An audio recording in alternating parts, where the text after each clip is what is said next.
ನಮಸ್ಕಾರ. ಆರೋಗ್ಯವೇ ಭಾಗ್ಯ ವಿಶೇಷ ಕಾರ್ಯಕ್ರಮಕ್ಕೆ ಸ್ವಾಗತ. ನಾನು ದಿವ್ಯಶ್ರೀ ದಾಸ್. ಆರೋಗ್ಯವೇ ಭಾಗ್ಯ ಅಂತ ಹೇಳ್ತೀವಿ, ಆದರೆ ಇತ್ತೀಚಿನ ದಿನಗಳಲ್ಲಿ ಬದಲಾಗ್ತಾ ಇರುವಂತಹ ನಮ್ಮ ಜೀವನ ಶೈಲಿಯಿಂದಾಗಿ ಸಾಕಷ್ಟು ಆರೋಗ್ಯದ ಸಮಸ್ಯೆ ಏರಿಕೆಯಾಗ್ತಾ ಇದೆ. ಅದರಲ್ಲಿಯೂ ಪ್ರಮುಖವಾಗಿ ಡಯಾಬಿಟಿಸ್ ಎಲ್ಲರನ್ನ ಕಾಡ್ತಾ ಇದೆ. ಹಾಗಾದ್ರೆ ಈ ಡಯಾಬಿಟಿಸ್ ಅಂದ್ರೆ ಏನು, ಈ ಸಮಸ್ಯೆ ಯಾಕೆ ಬರುತ್ತೆ, ಜೊತೆಗೆ ಇದಕ್ಕೆ ಇರ್ತಕ್ಕಂತಹ ಪರಿಹಾರಗಳೇನು ಅಂತ ತಿಳಿಸಿಕೊಡಲು ಹೋಮಿಯೋಕೇರ್ ಇಂಟರ್ನ್ಯಾಷನಲ್ ತಜ್ಞ ವೈದ್ಯರಾಗಿರುವಂತಹ ಡಾಕ್ಟರ್ ಹ್ಯಾನಾ ಅವರು ಇವತ್ತು ನಮ್ಮ ಜೊತೆಗೆ ಕಾರ್ಯಕ್ರಮದಲ್ಲಿದ್ದಾರೆ. ಸುಬನಿ ಅವರನ್ನ ಕಾರ್ಯಕ್ರಮಕ್ಕೆ ವೆಲ್ಕಮ್ ಮಾಡೋಣ. ನಮಸ್ತೆ ಡಾಕ್ಟರ್, ಕಾರ್ಯಕ್ರಮಕ್ಕೆ ಸ್ವಾಗತ. Thank you. ಓಕೆ ಡಾಕ್ಟರ್, ಇನ್ನು ಇತ್ತೀಚಿನ ದಿನಗಳಲ್ಲಿ ಡಯಾಬಿಟಿಸ್ ಅನ್ನೋದು ಎಲ್ಲರನ್ನ ಕೂಡ ಕಾಡ್ತಾ ಇದೆ, ಸರ್ವೇ ಸಾಮಾನ್ಯ ಅಂತಾನೆ ಹೇಳ್ಬೋದು. ಹಾಗಾದ್ರೆ ಈ ಡಯಾಬಿಟಿಸ್ ಅಂದ್ರೆ ಏನು, ಯಾಕೆ ಈ ಡಯಾಬಿಟಿಸ್ ಬರುತ್ತೆ? ಮುಖ್ಯವಾಗಿ ಡಯಾಬಿಟಿಸ್ ಅಂತಾನೆ ಕನ್ನಡದಲ್ಲಿ ಸಕ್ಕರೆ ಕಾಯಿಲೆ, ಇದನ್ನ ಏನಂತ ಹೇಳ್ಬೋದು, ಸೈಲೆಂಟ್ ಕಿಲ್ಲರ್ ಅಂತ ಹೇಳ್ಬೋದು. ಸೊ ಈಗಿನ ದಿನಮಾನಗಳಲ್ಲಿ ಇದು ಡಯಾಬಿಟಿಸ್ ಅನ್ನೋದು ಸರ್ವೇ ಸಾಮಾನ್ಯ ಆಗಿದೆ. ಅದು ಚಿಕ್ಕ ಮಕ್ಕಳಾಗಿರ್ಬೋದು ಅಥವಾ ದೊಡ್ಡ ವಯಸ್ಕರಲ್ಲಾಗಿರ್ಬೋದು ಸರ್ವೇ ಸಾಮಾನ್ಯ ಆಗಿದೆ. ಸೊ ಮೊದಲಾದರೆ ವಯಸ್ಸಾದ ನಂತರ ಬರುವಂಥ ಕಾಯಿಲೆ ಆಗಿತ್ತು, ಆದರೆ ಈಗ ಹುಟ್ಟಿದ ಶಿಶುವಲ್ಲೂ ಸಹ ನಾವು ಕಾಣುವಂಥದ್ದಾಗಿದೆ. ಸೊ ಏನಾಗಿದೆ, ಇದು ಸಕ್ಕರೆ ಕಾಯಿಲೆ ಅಂತ ಹೇಳುವಾಗ ಸೊ ಇದರಲ್ಲಿ ಎರಡು ವಿಧಗಳಿದೆ. ಸೊ ಒಂದು ಟೈಪ್ 1 ಇದೆ, ಒಂದು ಟೈಪ್ 2 ಅಂತ ಹೇಳ್ತದೆ. ಟೈಪ್ 1 ಅಲ್ಲಿ ಏನಾಗುತ್ತದೆ, ಇನ್ಸುಲಿನ್ ಅನ್ನೋದು ಪ್ಯಾನ್ಕ್ರಿಯಾಸ್ ಅಂತ ಇರೋದ್ರಲ್ಲಿ ಐಲೆಟ್ಸ್ ಆಫ್ ಲ್ಯಾಂಗ್ರೆನ್ಸ್, ಅದರಿಂದ ಇನ್ಸುಲಿನ್ ಸೆಕ್ರೆಷನ್ ಆಗೋದೇ ಇಲ್ಲ. ಸೊ ಕೇವಲ ಇದು ಆನುವಂಶಿಕ ಅಂತ ಹೇಳ್ಬೋದು, ಅಥವಾ ಏನಂತ ಹೇಳ್ತಾರೆ ಆಟೋ ಇಮ್ಯೂನ್ ಡಿಸಾರ್ಡರ್ಸ್ಗಳಲ್ಲಿ ಇರುತ್ತೆ. ಸೊ ಏನಾಗುತ್ತೆ, ಈ ಬೇಕಾಗಿರುವಂಥ ಇನ್ಸುಲಿನ್ ಸೆಕ್ರೆಷನ್ ಹಾರ್ಮೋನು ಅದರಿಂದ ಸರಿಯಾದ ರೀತಿಯಲ್ಲಿ ಸೆಕ್ರೆಷನ್ ಆಗೋದಿಲ್ಲ. So in coming to the type 2 diabetes ಅಂತ ಹೇಳಬೇಕಾದ್ರೆ ಇದು ಸರ್ವೇ ಸಾಮಾನ್ಯವಾಗಿದೆ ಇವಾಗ ಟೈಪ್ 2 ಡಯಾಬಿಟಿಸ್ ಟೈಪ್ 1ಗಿಂತ. ಸೊ ಟೈಪ್ 2 ಅಂತ ಹೇಳಬೇಕಾದ್ರೆ ಇದರಲ್ಲಿ ಇನ್ಸುಲಿನ್ ಸೆಕ್ರೆಟ್ ಆದರೂ ಸಹ ಕಡಿಮೆ ಪ್ರಮಾಣದಲ್ಲಿ ಸೆಕ್ರೆಟ್ ಆಗುವಂಥದ್ದು, ಅಥವಾ ಸೆಕ್ರೆಟ್ ಆಗುವಂಥದ್ದಲ್ಲಿ ಸರಿಯಾದ ರೀತಿಯಲ್ಲಿ ಉಪಯೋಗ ಆಗದಲ್ಲೇ ಇರುವಂಥದ್ದು. ಸೊ ಇದು ಕಾರಣಗಳಿದೆ, ಇನ್ಸುಲಿನ್ ರೆಸಿಸ್ಟೆನ್ಸ್ ಅಂತ ಹೇಳ್ಬೋದು. ಇದು ಟೈಪ್ 2 ಡಯಾಬಿಟಿಸ್ ಸರ್ವೇ ಸಾಮಾನ್ಯವಾಗಿ ಕಾಣಿಸುವಂಥದ್ದಾಗಿದೆ. ಸೊ ಏನಾಗತ್ತದೆ, ಈ ಹಾರ್ಮೋನ್ಗಳಿಂದ ಹೇಳಿದಾಗ ಇನ್ಸುಲಿನ್ ಹಾರ್ಮೋನಿಂದ ಸಹಾಯದಿಂದ ನಾವು ತಿನ್ನುವ ಆಹಾರದಲ್ಲಿ ಗ್ಲುಕೋಸ್ ಅನ್ನುವುದು ಪ್ರತಿಯೊಂದು ಸೆಲ್ಲಿಗೂ ರೀಚ್ ಆಗಲಿಕ್ಕೆ ಹೆಲ್ಪ್ ಮಾಡುತ್ತೆ ಈ ಇನ್ಸುಲಿನ್ ಹಾರ್ಮೋನ್. ಸೊ ಇದರಲ್ಲಿ ಸಾಕಷ್ಟು ಸರಿಯಾದ ರೀತಿಯಲ್ಲಿ ಬಿಡುಗಡೆ ಆಗದಲ್ಲಿರುವುದು, ಅಥವಾ ಇನ್ಸುಲಿನ್ ರೆಸಿಸ್ಟೆನ್ಸ್ ಅಂತ ಹೇಳಿ ಅಂದರೆ ಸರಿಯಾದ ಇನ್ಸುಲಿನ್ ಸರಿಯಾದ ರೀತಿಯಲ್ಲಿ ಸೆಕ್ರೆಟ್ ಆದರೂ ಸಹ ದೇಹದಲ್ಲಿ ಸರಿಯಾದ ರೀತಿಯಲ್ಲಿ ಅದನ್ನು ಅಬ್ಸರ್ವ್ ಮಾಡ್ಕೊಳ್ಳಿಕ್ಕೆ ಆಗದಲ್ಲೇ ಇದ್ದಾಗ ಈ ಡಯಾಬಿಟಿಸ್ 2 ಅನ್ನೋದು ನಾವು ಸರ್ವೇ ಸಾಮಾನ್ಯವಾಗಿ ಕಾಣುವಂಥದ್ದಾಗಿದೆ. ಸೊ ಏನಾಗುತ್ತೆ, ನಾವು ಡೈರೆಕ್ಟ್ ಫಾರ್ಮಲ್ಲಿ ಅಥವಾ ಹಣ್ಣುಗಳನ್ನ ತಿಂದಾಗ ಏನಾಗುತ್ತೆ, ಗ್ಲೂಕೋಸ್ ಈಸಿಯಾಗಿ ಅಬ್ಸರ್ಬಲ್ ಆಗುತ್ತೆ. ಸೊ ಅದು ನಾನಾ ಸೆಲ್ಗಳಿಗೆ ಹೋಗಲಿಕ್ಕೆ ಹೆಲ್ಪ್ ಆಗುತ್ತೆ. ಈ ಇನ್ಸುಲಿನ್ ಹಾರ್ಮೋನ್ ಇದು ಬಾಡಿ ರಕ್ತನಾಳದಿಂದ ಪ್ರತಿಯೊಂದು ಸೆಲ್ಲಿಗೂ ರೀಚ್ ಆಗಲಿಕ್ಕೂ ಹೆಲ್ಪ್ ಮಾಡುತ್ತೆ. ಸೊ ಈಗ ಕಮಿಂಗ್ ಟು ಪ್ಯಾನ್ಕ್ರಿಯಾಸ್ ಮತ್ತು ಬ್ರೈನ್ ಅಂತ ಬಂದಾಗ ಸೊ ಅಲ್ಲೇನಾಗುತ್ತೆ, ಇನ್ಸುಲಿನ್ ಸಹಾಯವಿಲ್ಲದಲ್ಲೇ ಏನಾಗುತ್ತೆ ಅಂದರೆ ಸೊ ಶುಗರ್ ಏನೇ ನಾವು ತೊಗೊಂಡಿರ್ತೀವಿ ಗ್ಲೂಕೋಸ್ ಅದು ಡೈರೆಕ್ಟಾಗಿ ಹೋಗ್ತದೆ, ಬಟ್ ಬೇರೆ ಸೆಲ್ಗಳು ಹಾಗೆ ಇರೋದಿಲ್ಲ. ಸೊ ಇದು ಇನ್ಸುಲಿನ್ ಮೇಲೆ ಡಿಪೆಂಡ್ ಆಗಿರ್ತದೆ. ಸೊ ಏನೇ ಎನರ್ಜಿಯಾಗಿ ಕನ್ವರ್ಟ್ ಆಗಬೇಕು ಅಥವಾ ಗ್ಲೂಕೋಸ್ ರಕ್ತದಲ್ಲಿ ಇರುವುದು ಬೇರೆ ಸೆಲ್ಗಳಿಗೆ ಬೇರೆ ಆರ್ಗನ್ಗಳಿಗೆ ಸಪ್ಲೈ ಆಗಬೇಕು ಅಂದಾಗ ಸೊ ಇನ್ಸುಲಿನ್ ಅನ್ನೋ ಹಾರ್ಮೋನ್ ಮೇಲೆ ತುಂಬ ಅವಲಂಬಿತವಾಗಿರ್ತದೆ. ಸೊ ಹಾಗಿದ್ದಾಗ ಸೊ ಇದು ಸೆಕ್ರೇಷನ್ನೇ ಸರಿಯಾಗಿಲ್ಲ ಅಥವಾ ಅದು ರೆಸಿಸ್ಟೆನ್ಸ್ ಸರಿಯಾಗಿಲ್ಲದಾಗ ರಕ್ತನಾಳದಲ್ಲಿ ಏನಾಗ್ತದೆ, ಗ್ಲೂಕೋಸ್ ಲೆವೆಲ್ ಜಾಸ್ತಿ ಆಗ್ತದೆ. ಓಕೆ, ಸೊ ಜಾಸ್ತಿ ಆದಾಗಲೇ ನಾವು ಟೆಸ್ಟ್ ಮಾಡಿಸಿದಾಗ may be sugar level blood test ಮಾಡಿಸಿದಾಗ PPBS FBS ಅಂತಂದರೆ ಫಾಸ್ಟಿಂಗ್ ಬ್ಲಡ್ ಶುಗರ್ ಇರ್ಬೋದು, PPBS ಅಂದರೆ ಪೋಸ್ಟ್ ಪ್ರಾಂಡಿಯಲ್ ಬ್ಲಡ್ ಶುಗರ್ ಆಗಿರ್ಬೋದು. ಸೊ ಇದು ಮಾಡಿಸಿದಾಗ ಸೊ ನಮಗೆ ಗೊತ್ತಾಗ್ತದೆ ಸೊ ನಮಗೆ ಶುಗರ್ ಇದೆ ಅಂತ ಹೇಳಿ.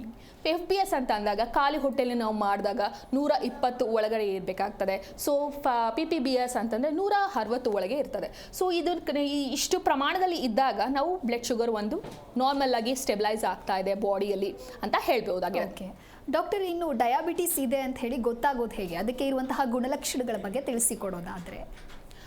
ಈಗ ಶುಗರ್ ಅಂತ ನಾ ಹೇಳಿದಾಗೆ ಸೊ ಬ್ಲಡ್ ಸರಿಯಾದ ರೀತಿಯಲ್ಲಿ ಸರಿಯಾದ ಕ್ರಮವಾದ ಆಹಾರ ಅವೆಲ್ಲ ತೊಗೊಂಡ್ರೂ ಸಹ ಏನಾಗುತ್ತೆ, ಸೊ ಬ್ಲಡ್ ಟೆಸ್ಟ್ ಅನ್ನೋದು ಅವಶ್ಯಕತೆವಾಗಿದೆ. ಸೊ ಬ್ಲಡ್ ಏನಾಗುತ್ತೆ, ಎಷ್ಟೋ ಜನ ಬ್ಲಡ್ನ ಪರೀಕ್ಷೆ ಮಾಡಿಸ್ಬೇಕು ಅಂದರೆ ತುಂಬ ಏನು ಮಾಡ್ತಾರೆ ಅಂದರೆ ತುಂಬ ಲೇಸಿನೆಸ್ ಅಥವಾ ನಿರ್ಲಕ್ಷ್ಯತೆ ಮಾಡ್ತಾರೆ. ಸೊ ಯಾರು ಬ್ಲಡ್ ಟೆಸ್ಟ್ ಮಾಡಿಸ್ತಾರೆ, ನಂದೆಲ್ಲ ಬ್ಲಡ್ ಟೆಸ್ಟ್ ನಾರ್ಮಲೇ ಇರುತ್ತೆ, ಸೊ ನಾನು 6 ತಿಂಗಳು ಒಮ್ಮೆ ಮುಂಚೆ ಮಾಡಿಸಿದೆ ಅಥವಾ 1 ವರ್ಷದ ಮುಂಚೆ ಮಾಡಿಸಿದೆ, 2 ವರ್ಷದ ಮುಂಚೆ ಮಾಡಿಸಿದೆ, ಎಲ್ಲ ನಾರ್ಮಲೇ ಇದೆ, ಈಗಲೂ ಸಹ ನಾರ್ಮಲೇ ಇರುತ್ತೆ ಅನ್ನೋದು ಅವರ ಮಿಸ್ಕನ್ಸೆಪ್ಷನ್ ಅಂದರೆ ತಪ್ಪು ತಿಳುವಳಿಕೆ.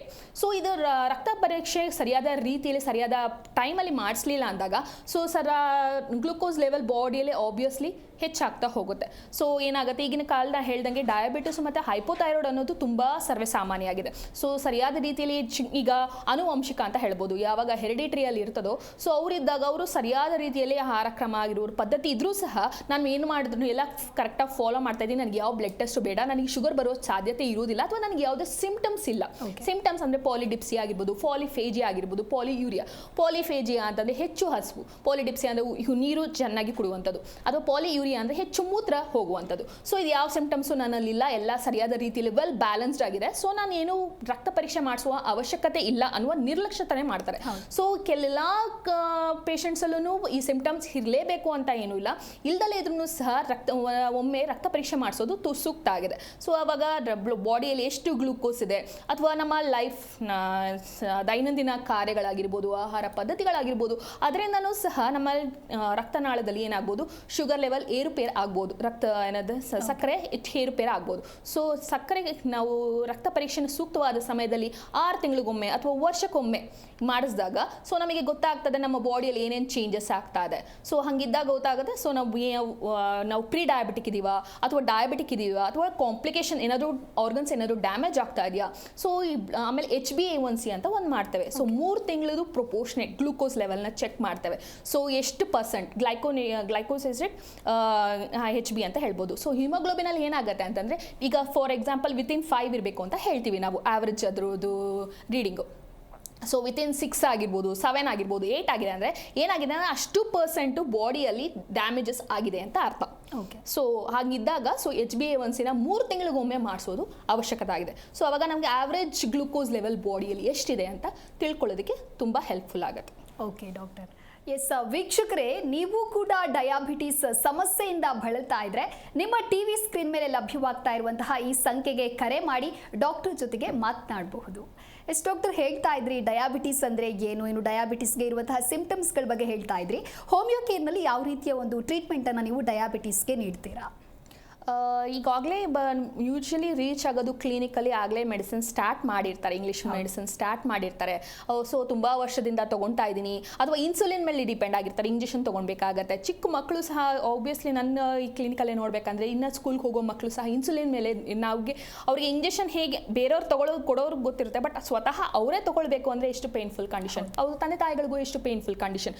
ಸೊ ಹೀಗೆ ಹೋಗ್ಬೇಕು ಮುಂಚೆ ಸೊ ಸರಿಯಾದ ನಾವು ಅಥವಾ ಸ್ಟ್ರಾಂಗ್ ಫ್ಯಾಮಿಲಿ ಹಿಸ್ಟ್ರಿ, ನಾನು ಹೇಳ್ದಂಗೆ ಅನುವಂಶಿಕೆ ಏನಾದರೂ ಸ್ಟ್ರಾಂಗ್ ಫ್ಯಾಮಿಲಿ ಹಿಸ್ಟ್ರಿ ಇದ್ದಾಗ ಸೊ ರೆಗ್ಯುಲರ್ ಪರೀಕ್ಷೆ ಮಾಡಿಸೋದು, ಮುಂಚೆನೇ ಮಾಡಿಸೋದು ತುಂಬ ಅವಶ್ಯಕತೆ ಆಗಿದೆ.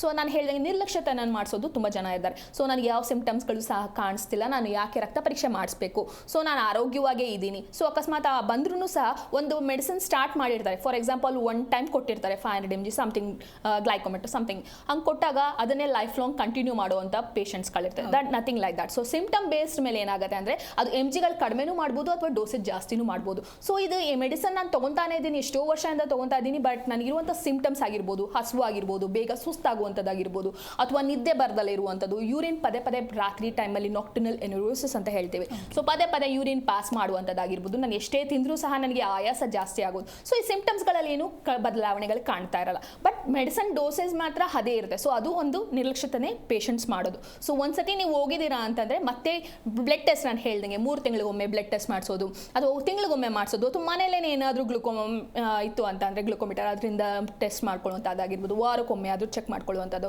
ಸೊ ವಿತಿನ್ ನಾನು ಕಂಟ್ರೋಲಲ್ಲಿ ಇದ್ದೀನಿ, ನಾನು ಎಲ್ಲನೂ ತಿನ್ಬೋದು, ಬಟ್ ಹೇಳ್ದಂಗೆ ಬಾಡಿಗೆ ಗ್ಲೂಕೋಸ್ ಶುಗರ್ ಅಂದ ತಕ್ಷಣ ಜನ ಏನಂತಾರೆ, ಸೊ ನಾನು ಅದನ್ನು ತಿನ್ನಬಾರ್ದು ಇದನ್ನು ತಿನ್ನಬಾರ್ದು ಅಂತ ರಿಸ್ಟ್ರಿಕ್ಟ್ ಮಾಡ್ಕೊತಾರೆ. So that's the false misconception. ಅದು ಏನು ಅಂತಂದರೆ ಇದ್ರಲ್ಲಿ ಏನಾಗುತ್ತೆ ಅಂದರೆ ಇದರಲ್ಲಿ ಫ್ಯಾಟಿ ಆಸಿಡ್ಸ್ ಬೇಕಾಗುತ್ತೆ, ಸೊ ಎಲ್ಲ ವೈಟಮಿನ್ಸ್ ಲ್ಯಾಕ್ ಆಗುತ್ತೆ. ಸೊ ವೈಟಮಿನ್ ಡಿ ಅನ್ನೋದು ಬೇಕಾಗುತ್ತೆ, ವೈಟಮಿನ್ B12 ಅನ್ನೋದು ಬೇಕಾಗುತ್ತೆ, ನೈಟ್ರಿಕ್ ಆಕ್ಸೈಡ್ ಬೇಕಾಗ್ತದೆ, ಸೊ ಸೆಲಿನಿಯಂ ಅನ್ನೋದು ಬೇಕಾಗ್ತದೆ. ಸೊ ಎಲ್ಲ ಮಿನರಲ್ಸು ವೈಟಮಿನ್ಸು ಸಹ ಬೇಕಾಗ್ತದೆ. ಸೊ ಏನಾಗುತ್ತೆ ಇಲ್ಲಿ ಡಿಫಿಷಿಯನ್ಸಿ ಅಂತ ಆದಾಗ ಏನಾಗುತ್ತೆ, ಸೊ ಡಯಾಬಿಟಿಸ್ ಅಲ್ಲಿ ಸೊ ಇಮ್ಯುನಿಟಿ ಪವರ್ ಅನ್ನೋದು ಹೇಳ್ಬೋದು, ರೋಗ ನಿರೋಧಕ ಶಕ್ತಿ ಏನಾಗ್ತದೆ ಅದು ಕುಂದಿತವಾಗ್ತದೆ. ಸೊ ಇದೆಲ್ಲ ಏನಾಗುತ್ತೆ, ಈ ವೈಟಮಿನ್ಸ್ಗಳನ್ನ ಸರಿಯಾದ ಪ್ರೊಪೋರ್ಷನಲ್ಲಿ ನಾವು ಇದು ಸಹ ಬರೀ FBS, PPBS, HbA1c ಮಾತ್ರ ನಾನು ಮಾಡಿಸ್ತಾ ಇದ್ದೀನಿ, ಎಲ್ಲ ರೆಗ್ಯುಲರ್ ಆಗಿದೆ, ಸೊ ನಾನು ಬೇರೆ ಏನೂ ಟೆಸ್ಟ್ ಮಾಡಿಸ್ತಿಲ್ಲ. So it's a false conception. So ಅದನ್ನು ಹಾಗೆ ಮಾಡಬಾರ್ದು. ವೈಟಮಿನ್ ಡಿ ಆಗಿರ್ಬೋದು, ವೈಟಮಿನ್ B12 ಆಗಿರ್ಬೋದು, ಇದನ್ನು ಸಹ ಮಾಡಿಸ್ತಾ ಇರಬೇಕಾಗುತ್ತೆ. ಸೊ ಅದರಲ್ಲಿ ಏನಾದರೂ ವೇರಿಯೇಷನ್ ಇದೆಯಾ, ಅಥವಾ ಊಟದಲ್ಲಿ ಏನಾದರೂ ನಾನು ಅದನ್ನು ಸರಿ ಮಾಡ್ಕೊಬೋದು, ಅಥವಾ ತುಂಬ ಲೋ ಲೆವೆಲ್ ಇತ್ತ ವೈಟಮಿನ್ ಡಿ ಬಿಲೋ 20 ಇತ್ತು ಅಂತಂದರೆ ಅದನ್ನು ನಾವು ಹೇಳ್ತೀವಿ ಕ್ಯಾಲ್ಸಿಯಂ ಡಿಫಿಷಿಯನ್ಸಿ ಇದೆ. ಸೊ ಕ್ಯಾಲ್ಸಿಯಂ ಡಿಫಿಷಿಯನ್ಸಿ ಇದ್ದಾಗ ಏನಾಗುತ್ತೆ ಅಂದರೆ ಇನ್ಫ್ಲಮೇಷನ್ ಏನೇ ಸ್ವಲ್ಪ ಅಲರ್ಜಿ ಅಥವಾ ಏನೇ ಆದ್ರೂ ಏನೇ ರೋಗ ಬಂದ್ರು, ಈಗ ಫಾರ್ ಎಕ್ಸಾಂಪಲ್ ಕೋವಿಡ್ ಬಂದಾಗ ಎಷ್ಟೋ ಜನ ಸತ್ತಿರೋರು ಡಯಾಬಿಟಿಸ್ ಪೇಷಂಟ್ಸೇ ಆಗಿರ್ತಾರೆ. ಸೊ ಕಾರಣ ಏನು ಅಂತಂದ್ರೆ ಅವರಲ್ಲಿರೋ ಇಮ್ಯುನಿಟಿ ರೆಸ್ಪಾನ್ಸ್ ಏನಾದ್ರು ತುಂಬಾ ಕಡಿಮೆ ಇರ್ತದೆ. ಸೊ ಅವಾಗ ವೈಟಮಿನ್ ಡಿ ಸಪ್ಲಿಮೆಂಟ್ಸ್ ಅನ್ನೋದು ನಾವು ಕೊಡೋದಾದ್ರೆ ಅಥವಾ ವಾರಕ್ಕೊಮ್ಮೆನೋ ಅಥವಾ ತಿಂಗಳು daily basis depends upon the values ಅದನ್ನ ನೋಡ್ಕೊಂಡು ನಾವು ಕರೆಕ್ಟ್ ಮಾಡ್ಕೋಬೇಕಾಗತ್ತೆ. ಅಥವಾ ವೈಟಮಿನ್ B12 ಅನ್ನೋದು ತುಂಬಾ ಮುಖ್ಯ ಆಗ್ತದೆ. ವೈಟಮಿನ್ B12 ಕಡಿಮೆ ಇದ್ದಾಗಲೂ ಏನಾಗುತ್ತೆ, ಬೇಗ ಸುಸ್ತಾಗೋದು ಅಥವಾ ಹಸುವು ಆಗದಲ್ಲೇ ಇರುವಂಥದ್ದು, ಅಥವಾ ಕಾಲಲ್ಲಿ ಜುಮ್ ಅಂತ ಅನ್ನೋದು, ಕೈ ಕಾಲಲ್ಲಿ ಜುಮ್ ಬರುವಂಥದ್ದು. ಸೊ ಏನೋ ಆಗ್ತಾ ಮೀನ್ಸ್ ರಾತ್ರಿಲಿ ನಿದ್ದೆ ಬರ್ದಲ್ಲಿರುವಂಥದ್ದು, ಅಥವಾ ಕಾಲಲ್ಲಿ ಏನೋ ಒಂಥರ ಸಂಕಟ ಆಗ್ತಾರೆ. ಸೊ ಇವೆಲ್ಲ ಇದ್ದಾಗ ವೆಲ್ ಬ್ಯಾಲೆನ್ಸ್ಡ್ ವೈಟಮಿನ್ಸ್ ಮಿನರಲ್ಸು ನಾವು ಖಂಡಿತವಾಗ್ಲೂ ಡಯಾಬಿಟಿಸಲ್ಲಿ ಬೇಕಾಗುತ್ತೆ. ಸೊ ಈ ಆಹಾರ ಬೇಡ ಆ ಆಹಾರ ಬೇಡ ಅನ್ನೋದು ತಪ್ಪು. ಎಲ್ಲ ಆಹಾರನೂ ಪ್ರಪೋರ್ಷನೇಟ್ ಆಗಿ ತಿನ್ನಬೇಕಾಗತ್ತೆ. ಸೊ ಕೆಲವರು ರಾಗಿನೇ ಜಾಸ್ತಿ ಮೇಲೆ ಡಿಪೆಂಡ್ ಆಗ್ತಾರೆ, ಅಥವಾ ಗೋಧಿಯಲ್ಲಿ ಮೇಲೆ ಡಿಪೆಂಡ್ ಆಗ್ತಾರೆ. ಅನ್ನ ತಿಂದರೆ ನನಗೆ ಶುಗರ್ ಲೆವೆಲ್ ಜಾಸ್ತಿ ಆಗ್ತದೆ. ಸೊ ಹಂಗೆ ಕಂಪೇರಿಟಿವ್ಲಿ ನಾವು ನೋಡೋಕೆ ಹೋದರೆ, ಸೊ ಗೋಧಿಯಲ್ಲಿ ಮತ್ತು ರಾಗಿಯಲ್ಲಿ ನಾವು ಸತತವಾಗಿ ನಾವು ಅದನ್ನು ಸೇವನೆ ಮಾಡ್ತಾ ಬಂದಾಗ, ಸೊ ಅಕ್ಕಿಯಲ್ಲಿ ನಾವು ಡೈಲಿ ಎಷ್ಟು ತಿಂತೀವೋ ಅದಕ್ಕಿಂತ ಹೆಚ್ಚು ಪಟ್ಟು ನಾವು ಗ್ಲೂಕೋಸ್ನ ನಾವು ನೋಡ್ಬೋದು. ಸೊ ಅವಾಗ ಹೆಚ್ಚು ಗ್ಲೂಕೋಸ್ ಬಾಡಿಯಲ್ಲಿ ಸೆಕ್ರೆಟ್ ಆಗ್ತಾ ಹೋಗ್ತದೆ. ಸೊ ಇವನ್ ಅವ್ರ ಲೈಫ್ ಸ್ಟೈಲ್ ಸಹ ಮ್ಯಾಟ್ರ್ ಆಗುತ್ತೆ. ಸೊ ಇದನ್ನ ತಗೊಂಡು ಸಹ ಅವರು ಸರಿಯಾದ ರೀತಿಯಲ್ಲಿ ವಾಕಿಂಗ್ ಮಾಡ್ತಾ ಇಲ್ಲ ಅಥವಾ ಎಕ್ಸಸೈಸ್ ಮಾಡ್ತಿಲ್ಲ ಅಂದಾಗ ಏನಾಗುತ್ತೆ, ಸೊ ಆಬ್ವಿಯಸ್ಲಿ ಕೊಲೆಸ್ಟ್ರಾಲ್ ಎಲ್ಲ ಡೆವಲಪ್ ಆಗುತ್ತೆ. ಸೊ ಅವರಿಗೆ ಬ್ಯಾಡ್ ಕೊಲೆಸ್ಟ್ರಾಲ್ ಆಗಿರ್ಬೋದು, ಅಥವಾ ಗುಡ್ ಕೊಲೆಸ್ಟ್ರಾಲ್ ಅನ್ನೋದು HDL ಅಂತ ಹೇಳ್ತೀವಿ, ಬ್ಯಾಡ್ ಕೊಲೆಸ್ಟ್ರಾಲ್ LDL ಅಂತ ಹೇಳ್ತೀವಿ. ಸೊ ಏನಾಗುತ್ತೆ, ಅದ್ರ ಪ್ರಮಾಣ ಜಾಸ್ತಿ ಆಗುತ್ತೆ. ಯಾವಾಗಲೂ ನಾನು ಬೆಳಗ್ಗೆ ವಾಕಿಂಗ್ ಹೋಗಿ ಬಂದೆ, ಇನ್ ರೆಸ್ಟ್ ಆಫ್ ದ ಡೇ ನಾನು ಕೂತ್ಕೊಂಡಿರ್ತೀನಿ, ಟಿವಿ ಮುಂದೆ ಕೂತಿರ್ತೀನಿ ಅಥವಾ ಫೋನ್ ಇಟ್ಕೊಂಡು ಕೂತಿರ್ತೀನಿ. ಈವನ್ ರಿಟೈರ್ಡ್ ಪರ್ಸನಲ್ಲಿ ಇದು ಕಾಣುವಂಥ ಮೋಸ್ಟ್ ಆಫ್ ದ ಇದು ನಾವು ನೋಡ್ಬೋದು. ಸೊ ಹಂಗಿದ್ದಾಗ ಏನಾಗುತ್ತೆ ಅಂದರೆ LDL ವಿತಿನ್ 100 ರೇಂಜಲ್ಲಿ ಇರಬೇಕು, HDL ಅಬೋವ್ 150 ಇರಬೇಕು. ಸೊ ಇಲ್ಲೇನಾಗುತ್ತೆ, ರಿವರ್ಸ್ ಆಗುತ್ತೆ. ಎಲ್ಲ LDL ಲೆವೆಲ್ ಜಾಸ್ತಿ ಆಗ್ತಾ ಹೋಗುತ್ತೆ, HDL ಲೆವೆಲ್ ಕಡಿಮೆ ಆಗ್ತಾ ಹೋಗುತ್ತೆ. ಸೊ ನನಗೆ ಹಸುವು ಜಾಸ್ತಿ ಆಗ್ತಾ ಇದೆ ಅಂತ ಅಂದ್ಬಿಟ್ಟು, ಈಗ ಫಾರ್ ಎಕ್ಸಾಂಪಲ್ ನಾವು ಎಲ್ಲಾನು ಬ್ಯಾಲೆನ್ಸ್ಡ್ ಆಗಿ ತಗೊಳ್ಳಿ ಅಂತ ಹೇಳ್ತೀವಿ. ಈಗ ಊಟ ಹಣ್ಣು ತಗೊಳ್ಳಿ ಅಂತ ಹೇಳ್ತೀವಿ. ಊಟಕ್ಕಿಂತ ಮುಂಚೆ ಹಣ್ಣು ತಗೊಬೇಕಾ, ಊಟ ಆದ್ಮೇಲೆ ಹಣ್ಣು ತಗೊಬೇಕಾ ಅನ್ನುವ ಜನರ ಪ್ರಶ್ನೆ. ಸೊ ಹಣ್ಣು ಅಂತ ಹೇಳಿದಾಗ ಬೇಕಾದ್ರೆ ನೀವು ಊಟನ ಬಿಟ್ಬಿಟ್ಟು ಬೇಕಾದ್ರೆ ಹಣ್ಣನ್ನೇ ಬೇಕಾದ್ರೆ ಒಂದು ಟೈಮ್ ತಗೊಂಡ್ರು ಅಥವಾ ತರಕಾರಿನೇ ಒಮ್ಮೆ ತಗೊಂಡ್ರು ಇಟ್ಸ್ ಓಕೆ. ಊಟ ಮಾಡಿ ಅದರಲ್ಲೂ ಸಹ ಕಾರ್ಬೋಹೈಡ್ರೇಟ್ಸು ಫ್ಯಾಟ್ಸ್ ಎಲ್ಲಾನು ಇರ್ತದೆ. ಸೊ ಮತ್ತೆ ನೀವು ಹಣ್ಣನ್ನು ಸೇವನೆ ಮಾಡಿದಾಗ ಖಂಡಿತವಾಗ್ಲೂ ಶುಗರ್ ಲೆವೆಲ್ ಆಬ್ವಿಯಸ್ಲಿ ಜಾಸ್ತಿ ಆಗೇ ಆಗುತ್ತೆ. ಇನ್ನು ಡಯಾಬಿಟೀಸ್ ಅಥವಾ ಶುಗರ್ ಇದೆ ಅಂತ ಗೊತ್ತಾದ ತಕ್ಷಣ ಶುಗರೇ ತಿನ್ನಬಾರ್ದು, ಶುಗರ್ ಕಂಟೆಂಟ್ ಲೋ ಇರೋದನ್ನ ತಿನ್ನಬೇಕು, ಕಡಿಮೆ ಪ್ರಮಾಣದಲ್ಲಿ ಸೇವನೆ ಮಾಡಬೇಕು ಅಂತ ಹೇಳ್ತಾರೆ. ಸೊ ಸಾಕಷ್ಟು ಜನಕ್ಕೆ ಒಂದು ಗೊಂದಲ ಇರುತ್ತೆ, ಇದು ನಿಜನಾ ಅಥವಾ ಇಫ್ ಇದ್ರೂ ಕೂಡ ಅದಕ್ಕೆ ಇರುವಂತಹ ಕಾರಣ ಏನು ಅಂತ.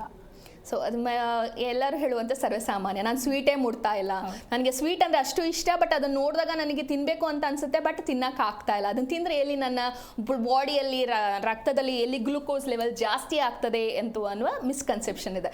ಸೊ ಶುಗರ್ ತಿನ್ನೋದ್ರಿಂದ ಮೀನ್ಸ್ ಅಥವಾ ಸ್ವೀಟ್ ತಿನ್ನೋದ್ರಿಂದ ಅಥವಾ ಸಕ್ಕರೆ ತಿನ್ನೋದ್ರಿಂದ ಇಮಿಡಿಯೇಟಾಗಿ ರೈಸ್ ಆಗಲಿಕ್ಕೆ ಸಾಧ್ಯ ಇಲ್ಲ. ಸೊ ನಾನು ಹೇಳ್ದಂಗೆ ಊಟ ಆದಮೇಲೆ ಊಟದಲ್ಲಿ ಸಫಿಷಿಯೆಂಟ್ ಫ್ಯಾಟು ಪ್ರೋಟೀನ್ ಎಲ್ಲ ಸಹ ಇರ್ತದೆ. ಸೊ ಮತ್ತೆ ಅದನ್ನಾದಮೇಲೆ ಹಣ್ಣು ತಿಂದಾಗ ಅಲ್ಲೇನಾಗುತ್ತೆ, ಇಂಬ್ಯಾಲೆನ್ಸ್ ಆಗ್ತದೆ. ಸೊ ಬ್ಯಾಲೆನ್ಸ್ ಅಂತ ಇದ್ದಾಗ ಎಲ್ಲ ಪ್ರಪೋರ್ಷನೇಟ್ ಆಗೂ ತಿನ್ಬೋದು. ಸೊ ಇವನ್ ಫಾರ್ ಎಕ್ಸಾಂಪಲ್ ಕೆಲವೊಂದು ಹಣ್ಣುಗಳಲ್ಲಿ ಗ್ಲೈಸಮಿಕ್ ಇಂಡೆಕ್ಸ್ ಅನ್ನೋದು ತುಂಬಾ ಇರ್ತದೆ. ಸೊ ಸೀತಾಫಲ ಆಗಿರ್ಬೋದು ಅಥವಾ ಗ್ರೇಪ್ಸ್ ಆಗಿರ್ಬೋದು ಅಥವಾ ಸಪೋಟ ಚೀಕು ಆಗಿರ್ಬೋದು, ಇದರಲ್ಲಿ ಏನಾಗುತ್ತೆ ಗ್ಲೈಸಮಿಕ್ ಇಂಡೆಕ್ಸ್ ಸ್ವಲ್ಪ ಜಾಸ್ತಿ ಇರುತ್ತೆ. ಸೊ ಅದೊಂದು ಪ್ರಮಾಣ ಸ್ವಲ್ಪ ಕಡಿಮೆ ಮಾಡಿ ಅಂತ ಹೇಳ್ತೀವಿ. So most beneficial food for diabetes ಅಂತ ಹೇಳಿದ್ರೆ ಪಪಾಯ ಆಗಿರ್ಬೋದು, ಗ್ವಾವಾ ಆಗಿರ್ಬೋದು, ಬೆರೀಸ್ಗಳಾಗಿರ್ಬೋದು, ಅದನ್ನ ತಗೊಳ್ಳಿ ಸರಿಯಾದ ಪ್ರಮಾಣದಲ್ಲಿ. ಆಮೇಲೆ ನಟ್ಸ್ಗಳನ್ನ ತಗೊಳ್ಳಿ ಅಂತ ಹೇಳ್ತೀವಿ. ಸೊ ಸ್ವೀಟ್ ತಿಂದಿದ ತಕ್ಷಣ ಜಾಸ್ತಿ ಆಗುತ್ತೆ, ನಾನು ಸ್ವೀಟ್ ತಿಂದಿಲ್ಲ ಅಂದ್ರೂ ನನಗೆ ಶುಗರ್ ಯಾಕೆ ಇಷ್ಟ ಆಗ್ತಾ ಇದೆ. ಸೊ ಹಂಗಂತ ಹೇಳಿದಾಗೆ ನಾನು ರಾಗಿ ಆಗಿರ್ಬೋದು, ಮಿಲೆಟ್ಸ್ ಆಗಿರ್ಬೋದು ಅಥವಾ ಚಪಾತಿನೇ ನಾನು ತಿಂತಾ ಇದ್ದೀನಿ ಅಂದಾಗ, ಸೊ ಅದನ್ನು ಕಂಪೇರ್ ಮಾಡಿದಾಗ ಶುಗರ್ ಲೆವೆಲ್ ಇರುವಂಥ ಗ್ಲೈಸಮಿಕ್ ಇಂಡೆಕ್ಸ್ಗಿಂತ ಅದರಲ್ಲಿ ಜಾಸ್ತಿ ಕಂಟೆಂಟ್ ಜಾಸ್ತಿ ಇರ್ತದೆ. ಸೊ ಅದು ಒಂದು ಮಿಸ್ಕನ್ಸೆಪ್ಷನ್. ಸೊ ಸ್ವೀಟ್ ತಿನ್ನುವುದು ಪ್ರಪೋರ್ಷನಲ್ ಸಹ, ಒಂದು ಸ್ವೀಟ್ ತಿನ್ನೋದ್ರಲ್ಲಿ ಒಂದು ಸ್ವೀಟ್ ತಿಂದರೆ ಓಕೆ, ಒಂದು ಪೀಸ್, ಅದರಲ್ಲಿ 2, 3, 4 ಎಕ್ಸಸ್ ಯಾವಾಗ ತೊಗೊಳ್ತೀವೋ ಆವಾಗ ಯಾವುದೇ ಆದರೂ ಅಮೃತ ಸಹ ವಿಷ ಆಗುತ್ತೆ ಅನ್ನುವ ರೀತಿಯಲ್ಲಿ.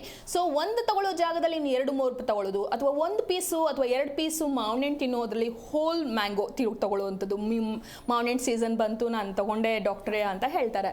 ಸೊ ಆವಾಗ ಇದ್ದಾಗ ಅವ್ರು ಮಾಡುವಂಥ ಇಂಬ್ಯಾಲೆನ್ಸ್, ಸೊ ಬಾಡಿಯಲ್ಲಿ ಏನಾಗುತ್ತೆ ಇಂಬ್ಯಾಲೆನ್ಸ್ ಆಗ್ತದೆ. ಸೊ ಇನ್ಸುಲಿನ್ ಹಾರ್ಮೋನ್ ಸೆಕ್ರೇಷನ್ ಆಗ್ತಾ ಇದ್ರು ಸಹ ಅಲ್ಲಿ ಬಾಡಿಯಲ್ಲಿ ರಕ್ತನಾಳದಲ್ಲಿರುವಂಥ ಗ್ಲೂಕೋಸ್ ಏನಾಗ್ತದೆ ಸರಿಯಾದ ರೀತಿಯಲ್ಲಿ ಎನರ್ಜಿಯಾಗಿ ಕನ್ವರ್ಟ್ ಆಗ್ತಾ ಇಲ್ಲ.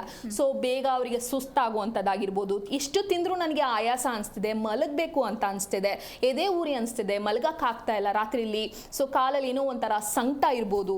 ಸೊ ಇವೆಲ್ಲ ಏನಾಗುತ್ತೆ ಒಂದು ಶುಗರ್ದು ಒಂದು ಲಕ್ಷಣಗಳಾಗಿದೆ. ಸೊ ಹಾಗಂತ ಊಟದಲ್ಲಿ ತುಂಬ ಕಡಿಮೆನೂ ತಿನ್ನಬಾರ್ದು, ತುಂಬ ಜಾಸ್ತಿನೂ ತಿನ್ನಬಾರ್ದು, ಎಲ್ಲ ವೆಲ್ ಪ್ರಪೋರ್ಷನೇಟ್ ಆಗಿರಬೇಕು.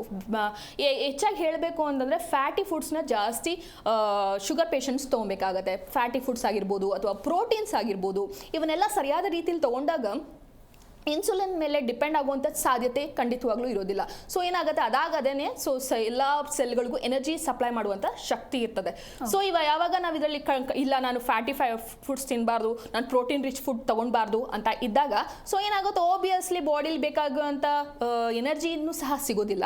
ಸೊ ಬಾಡಿಲಿ ಗ್ಲೂಕೋಸ್ ಲೆವೆಲ್ ಆಟೋಮೆಟಿಕ್ಕಾಗಿ ರೈಸ್ ಆಗುತ್ತೆ. ಅವಾಗ ಇನ್ಫ್ಲಮೇಷನ್ ಅನ್ನೋದನ್ನ ನಾವು ನೋಡ್ಬೋದಾಗಿದೆ. ಸೊ ಬೇಗ ಏನೇ ಒಂದು ಸ್ವಲ್ಪ ಚೂರು ಗಾಯ ಆದ್ರೂ ಸಹ ಬೇಗ ಹೀಲ್ ಆಗೋದಿಲ್ಲ. ಸೊ ಅವಾಗೇನಾಗುತ್ತೆ ಅದು ಗ್ಯಾಂಗ್ರೀನ್ ಆಗಿ ತಿರುಗ್ಬೋದು. ಶುಗರ್ ಪೇಷಂಟ್ ತುಂಬ ಹುಷಾರಾಗಿರ್ಬೇಕು. ಯೂಶಲಿ ಅವರಿಗೆ ಆಗುವಂಥ ಗಾಯ ಆಗುವಂಥ ಜಾಗ ಅಂದರೆ ಕಾಲೆ. ಸೊ ಅವರು ತುಂಬ ಹುಷಾರಾಗಿರ್ಬೇಕು. ಅದು ಲೇಟ್ ಹೀಲಿಂಗ್ ಅಂತ ಹೇಳ್ತೀವಿ. ಸೊ ರ್ಯಾಪಿಡ್ ಆಗಿ ಆಗೋದಿಲ್ಲ ಬೇರೆಯವ್ರಿಗಿಂತ.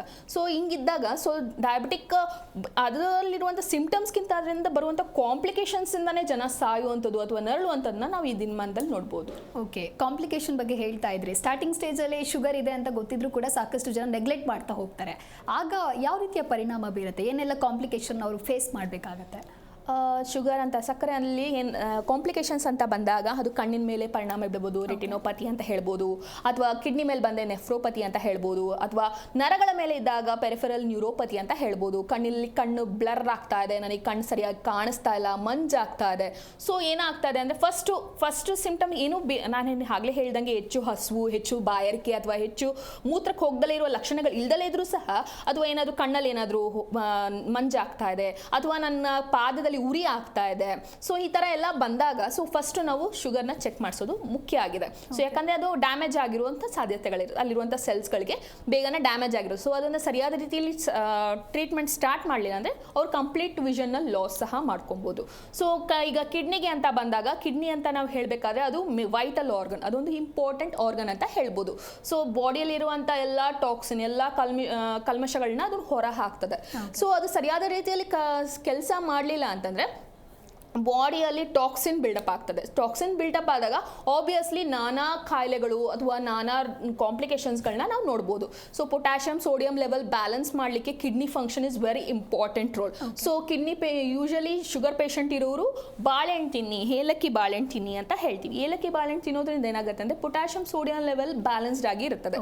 ಸೊ ಏಲಕ್ಕಿ ಬಾಳೆಹಣ್ಣು ತಿನ್ನೋದು ಇಟ್ಸ್ ವೆರಿ ಇಂಪಾರ್ಟೆಂಟ್. ಸೊ ಇಲ್ಲಿ ನೆಫ್ರಾನ್ಸ್ ಅಂತ ಇರ್ತದೆ, ಅವೆಲ್ಲ ಏನಾಗುತ್ತೆ ಸೊ ಆಚೆ ಹಾಕೋದ್ರಿಂದ ಕಿಡ್ನಿ ಫಂಕ್ಷನ್ ಸರಿಯಾಗಿರ್ತದೆ. ಸೊ ಆವಾಗ ಯೂರಿನಲ್ಲಿ ಹೋಗಬೇಕಾದ್ರೆ ಏನಾದರೂ ನೊರೆ ಥರ ಕಾಣಿಸ್ತಾ ಇದೆಯಾ ಅಥವಾ ಹೋಗಬೇಕು ಅಂತ ಪದೇ ಪದೇ ಅಂತ ಅನಿಸ್ತಿದ್ಯಾ, ಒಂದ್ಸತಿ ಫ್ಲಶ್ ಮಾಡಿದ್ರು ಅದು ನೊರೆ, ಯೂಶಲಿ ಆ ನೊರೆ ಅನ್ನೋದನ್ನ ನೆಗ್ಲೆಕ್ಟ್ ಮಾಡ್ತಾರೆ ಜನ. ಓಕೆ, ಸೊ ಅವಾಗ ಇದ್ದಾಗ ಅದನ್ನು ಕಂಪ್ಲೀಟಾಗಿ ಯೂರಿನ್ ಟೆಸ್ಟ್ ಮಾಡಿಸ್ಬೇಕಾಗತ್ತೆ. ಯೂರಿನ್ ಟೆಸ್ಟ್ ಮಾಡಿಸಿದಾಗ ಏನಾದರೂ ಕ್ರಿಯಾಟಿನ್ ಲೆವೆಲ್ ಏನಾದರೂ ಏರುಪೇರಾಗಿದೆಯಾ, ಸೊ ಅಥವಾ ಆಲ್ಬ್ಯೂಮಿನ್ ಇದೆಯಾ ಅಥವಾ ಆಲ್ಬ್ಯೂಮಿನ್ ಏನಾದರೂ ಜಾಸ್ತಿ ಹೋಗ್ತಿದೆಯಾ ಅಥವಾ ಪ್ರೋಟೀನ್ ಲೀಕ್ ಆಗ್ತಾ ಇದೆಯಾ. ಸೊ ಇದೇ ಫಸ್ಟ್ ಇಂಡಿಕೇಶನ್ ಆಗಿರ್ತದೆ. ಸೊ ನಮ್ದು ಹೇಳ್ದಂಗೆ ಬರೀ HbA1c ಮಾತ್ರ ಮಾಡಿಸೋದಲ್ದಲ್ಲಿ ಇನ್ಫ್ಲಮೇಟ್ರಿ ಮಾರ್ಕರ್ಸ್ ಅಂತ ಹೇಳ್ತೀವಿ. ಇನ್ಫ್ಲಮೇಟ್ರಿ ಮಾರ್ಕರ್ಸ್ ಅಂತಂದರೆ CRP ಆಗಿರ್ಬೋದು, ESR ಆಗಿರ್ಬೋದು. ಸೊ ಇವನ್ನೆಲ್ಲ ಮಾಡಿಸಿದಾಗ ಸೊ ಯಾವ್ಯಾವ ಸೆಲ್ ಏನೇನು ಡ್ಯಾಮೇಜಸ್ ಇದೆ, ಎಲ್ಲಿ ಏನಿದೆ ಅಂತ ಗೊತ್ತಾಗ್ತದೆ. ಸೊ ನಾ ಹಾಗೆ ಕ್ರಿಯಾಟಿನ್ ಅಂತ ಹೋಗಿ ಅದನ್ನು ತುಂಬ ಕಾಯೋವರೆಗೂ ಕ್ರಿಯಾಟಿನ್ ಲೆವೆಲ್ ಅದು ಯಾವಾಗ ನಮಗೆ ಕ್ರಿಯಾಟಿನ್ ಗೊತ್ತಾಗುತ್ತೆ ಅಂತಂದರೆ ಯಾವಾಗ ಕಿಡ್ನಿ ಆಲ್ಮೋಸ್ಟ್ ಡ್ಯಾಮೇಜ್ ಆಗಿದೆ ಆವಾಗ ರಿಪೋರ್ಟ್ ನಮಗೆ ಗೊತ್ತಾಗುತ್ತೆ ಕ್ರಿಯಾಟಿನಲ್ಲಿ ವೇರಿಯೇಷನ್ ಇದ್ದಾಗ. ಸೊ ಅಲ್ಲಿವರೆಗೂ ಕಾಯೋ ಬದಲು ಸೊ ರೊಟೀನ್ ಚೆಕಪ್ ಯೂರಿನ್ ಆಗಿರ್ಬೋದು ಅಥವಾ ಬ್ಲಡ್ಡಲ್ಲಿರುವಂಥ ಶುಗರ್ ಆಗಿರ್ಬೋದು, ಸೊ ಎರಡನ್ನೂ ಬ್ಯಾಲೆನ್ಸ್ಡ್ ಆಗಿ ನೀವು ರೊಟೀನ್ ಚೆಕಪ್ ಮಾಡಿಸಿದಾಗ ಯಾವುದೇ ಕಾಂಪ್ಲಿಕೇಶನ್ಸ್ ಆಗಿರ್ಬೋದು ಆ ಸಿಂಪ್ಟಮ್ಸ್ಗಳನ್ನಾಗಿರ್ಬೋದು ಆದಷ್ಟು ಬೇಗ ಅದನ್ನು ತಡಿಲಿಕ್ಕೆ ಸಹಾಯ ಆಗ್ತದೆ. ಓಕೆ ಡಾಕ್ಟರ್, ಇನ್ನು ಶುಗರ್ ಬಂದಿದೆ ಅಂತ ಹೇಳಿದ್ರೆ ಒಂದು ಕ್ವಶನ್ ಇರುತ್ತೆ, ಒಂದು ಡೌಟ್ ಇರುತ್ತೆ, ಇದು ಲೈಫ್ ಟೈಮ್ ಇರುತ್ತೆ ಅಥವಾ ಯಾವಾಗಲೂ ಕೂಡ ಟ್ಯಾಬ್ಲೆಟ್ಸ್ನ ಸೇವನೆ ಮಾಡ್ತಾನೆ ಇರಬೇಕಾ ಅಂತ. ಸೊ ಇದನ್ನ ಕ್ಲಿಯರ್ ಮಾಡೋದಾದ್ರೆ ಡಯಾಬಿಟಿಸ್ ಅಂತ ಹೇಳಿದಾಗೆ ಇವಾಗ ಗರ್ಭಿಣಿ ಸ್ತ್ರೀಯಲ್ಲೂ ಬರುವಂಥ ಈ ಚಾನ್ಸಸ್ ಇರುತ್ತೆ. ಮಕ್ಕಳಲ್ಲಿ ಬರುವಂಥದ್ದನ್ನ ಜುವೆನೈಲ್ ಡಯಾಬಿಟಿಸ್ ಅಂತ ಹೇಳ್ತೀವಿ. ಸೊ ಅದರಲ್ಲಿ ಯೂಶಲಿ ಟೈಪ್ 1 ಅಂತ ಇರ್ತದೆ, ಅದರಲ್ಲಿ ಇನ್ಸುಲಿನ್ ಡಿಪೆಂಡೆಂಟ್ ಆಗೇ ಆಗಿರ್ತಾರೆ ಅವರು. ಸೊ ಆ ಮಕ್ಕಳು ಸೊ ಗೆಸ್ಟೇಷನಲ್ ಡಯಾಬಿಟಿಸ್ ಅಂತಾಗ ಅವರು ಗರ್ಭಾವಸ್ಥೆಯಲ್ಲಿರುವಾಗ ಹೆಣ್ಣು ಆವಾಗ ಬರುವಂಥದ್ದಾಗಿದೆ, ಅದು 5th ಮಂತ್ ಅಲ್ಲಿ ಬರ್ತದೆ. ಸೊ ಅದು ಲೈಫ್ ಟೈಮ್ ಕಂಟಿನ್ಯೂ ಆಗ್ಲೂಬಹುದು. ಅವ್ರ ಹೆರಿಗೆ ಆದ ನಂತರನೂ ಸಹ ಅದು ಕಂಟಿನ್ಯೂ ಆಗ್ಬೋದು, ಅಥವಾ ಹೆರಿಗೆ ಆಗಿದ್ದ ನಂತರ 1-2-3 ತಿಂಗಳಲ್ಲಿ ಅದು ಬ್ಲಡ್ ಟೆಸ್ಟ್ನ ಕನ್ಸಿಸ್ಟೆನ್ಸಿಯಾಗಿ ನಾವು ಮಾಡ್ಕೊಂಡು ಬಂದು ನಾರ್ಮಲ್ ಇತ್ತು ಅಂದರೆ ಅವ್ರೇನು ಮೆಡಿಕೇಶನ್ ಮೇಲೆ ಇರುವಂಥ ಚಾನ್ಸಸ್ ಇರೋದಿಲ್ಲ. ಯಾವಾಗ ಅವ್ರ ಕನ್ಸಿಸ್ಟೆನ್ಸಿಯಲ್ಲಿ ಮೀನ್ಸ್ ಶುಗರ್ ಲೆವೆಲ್ ಹೈ ಇತ್ತು ಅಂತಂದರೆ ಅವ್ರು ಮೆಡಿಕೇಶನಲ್ಲಿ ಇರಲೇಬೇಕಾಗತ್ತೆ, ಲೈಫ್ ಲಾಂಗ್ ಟರ್ಮಲ್ಲಿ ಬೇಕಾಗುತ್ತೆ. ಸೊ ಇದು ಬಂದಾಗ ಏನಂತಂದರೆ ಹೌದು ಇದು ರಿವರ್ಸಿಬಲ್, ಇದು ಕ್ಯೂರ್ ಅಂತ ಹೇಳಲಿಕ್ಕಾಗೋದಿಲ್ಲ, ಇದು ರಿವರ್ಸಿಬಲ್ ಮಾಡ್ಬೋದು. ಸೊ ಕೆಲವೊಂದು ಸಿಂಪ್ಟಮ್ಸ್ ಅಥವಾ ಜೀವನ ಶೈಲಿಯಲ್ಲಾಗಿರ್ಬೋದು, ಆಹಾರ ಪದ್ಧತಿಯಲ್ಲಾಗಿರ್ಬೋದು, ಸುಮ್ಮನೆ ನಾನು ಮೆಡಿಸನ್ ತೊಗೊತಾ ಇದ್ದೀನಿ ಪರವಾಗಿಲ್ಲ ಎಲ್ಲ ಸರಿ ಹೋಗುತ್ತೆ ಅಂತ ವ್ಯಾಯಾಮ ಮಾಡ್ದಲ್ಲಿರುವಂಥದ್ದು, ಅದು ಆಹಾರ ಪದ್ಧತಿಯಲ್ಲಿ ಸರಿಯಾದ ನಿಯಂತ್ರಣ ಇಲ್ಲೋದು. ಸೊ ನನಗೆ ಹಸುವಾಗ್ತಿದೆ ಇದನ್ನು ತಿನ್ನಬೇಕು, ಅದು ಎಲ್ಲನೂ ಸರಿ ತಿನ್ನುವಂಥದ್ದು. ಸೊ ಪ್ರೊಪೋರ್ಷನೇಟ್ ಆಗಿ ಯಾವಾಗ ತಿಂದು ನೀವು ಬ್ಯಾಲೆನ್ಸ್ಡ್ ಆಗಿ ವಾಕಿಂಗ್ ಆಗಿರ್ಬೋದು ಅಥವಾ ಊಟ ಸಹ ಹಿಂಗೆ ಮಾಡೋದ್ರಿಂದ ಸೊ ಏನಾಗುತ್ತೆ ಅದು ಸಿಂಪ್ಟಮ್ಸ್ಗಳನ್ನ ನಾವು ಇದು ಮಾಡ್ಬೋದು, ಇವನ್ ರಿವರ್ಸ್ ಸಹ ಮಾಡೋ ಚಾನ್ಸಸ್ ಇರ್ತದೆ. ಸೊ ಆದರೆ ಸ್ಟ್ರಿಕ್ಟ್ ಡಯಟ್ ಮಾಡಬೇಕಾಗ್ತದೆ. ಯಾರು ಈಗಿನ ದಿನಮಾನದಲ್ಲಿ ಸ್ಟ್ರಿಕ್ಟ್ ಡಯಟ್ ಮಾಡಲಿಕ್ಕೆ ಅಷ್ಟು ಸ್ಟ್ರಿಕ್ಟ್ ಡಯಟ್ ಅಂದ ತಕ್ಷಣ ಎಲ್ಲಾನು ಕಡಿಮೆ ಮಾಡಿ ಅಂತ ಹೇಳಿಲ್ಲ.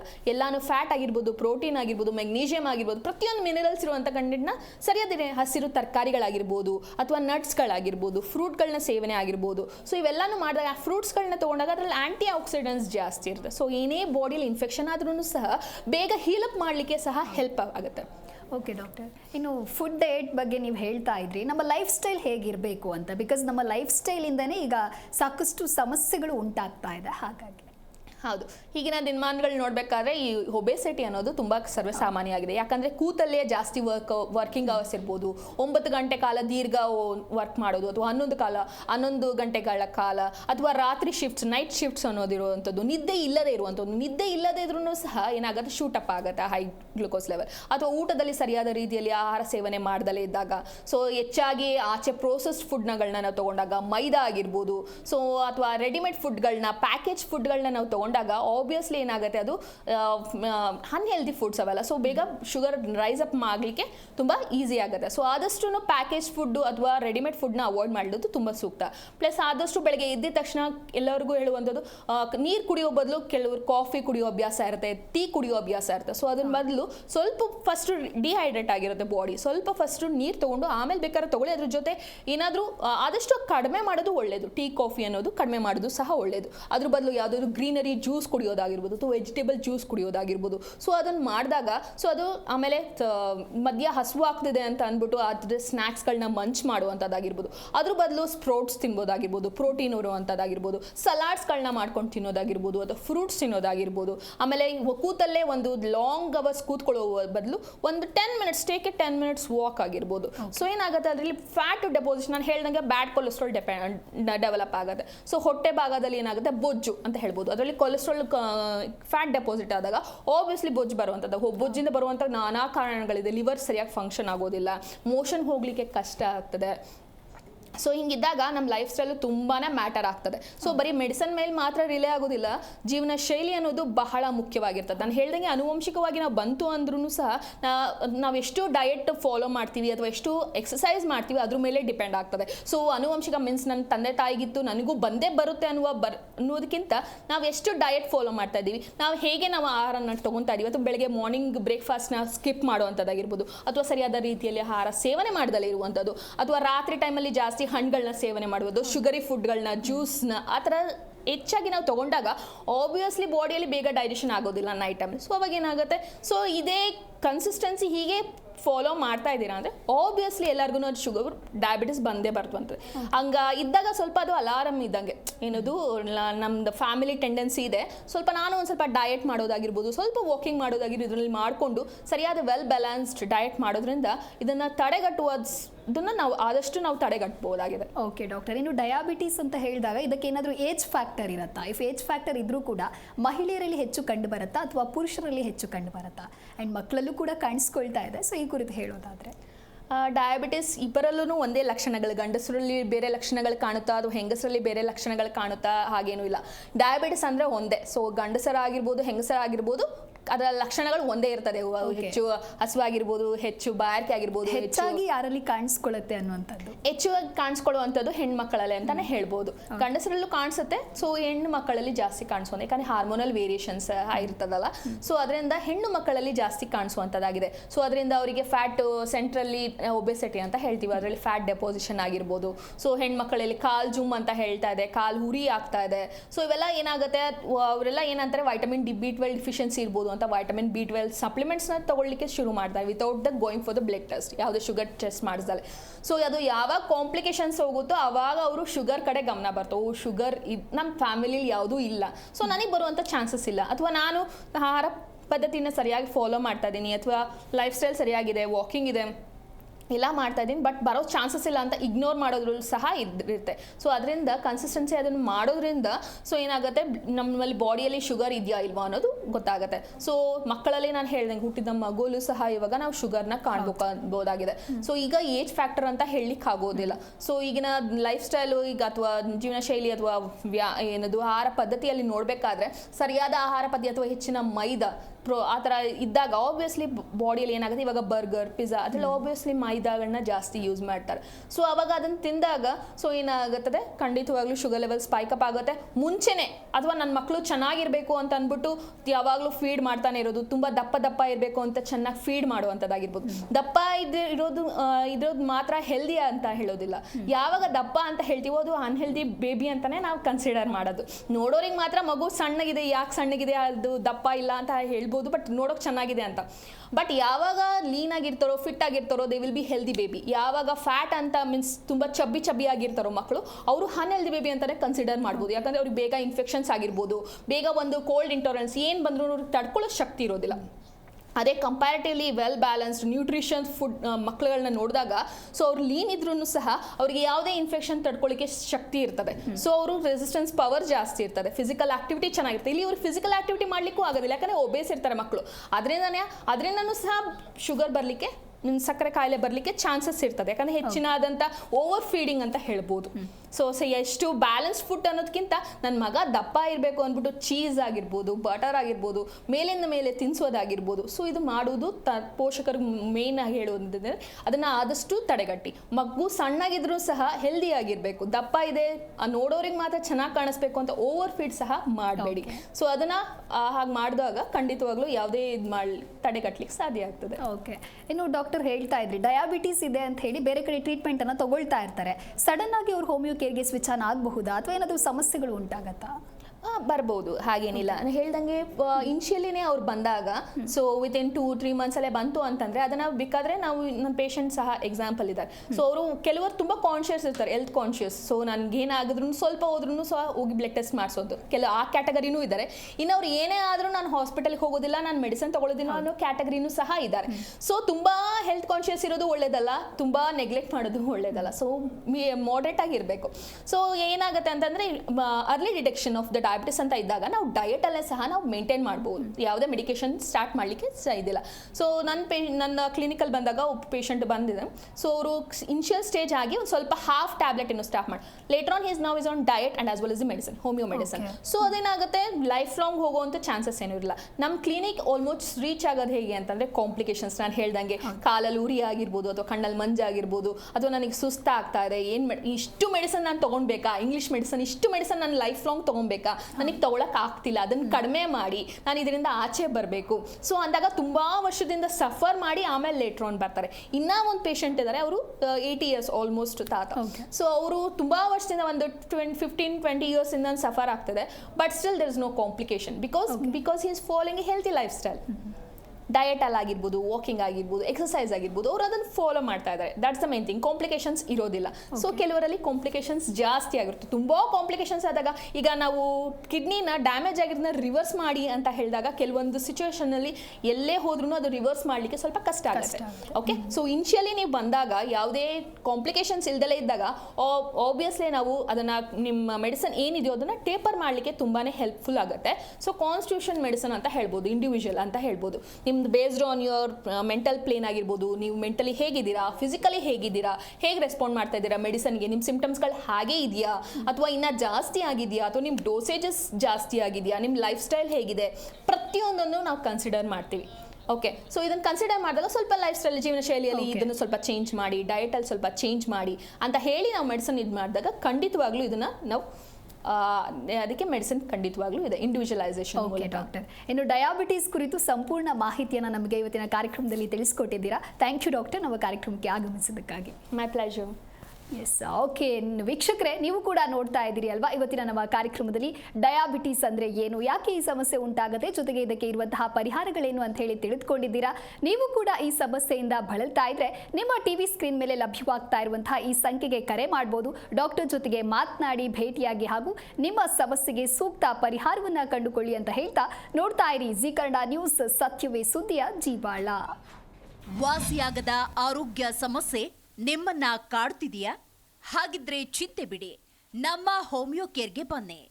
ಹೋಮಿಯೋ ಕೇರ್ ಇಂಟರ್ನ್ಯಾಷನಲ್ ಹಲವು ಆರೋಗ್ಯ ಸಮಸ್ಯೆಗಳಿಗೆ ಸಿಗಲಿದೆ ಸೂಕ್ತ ಪರಿಹಾರ. ನೇರ ಭೇಟಿಗೆ ಸಂಪರ್ಕಿಸಿ 9550001133 1800 10811212.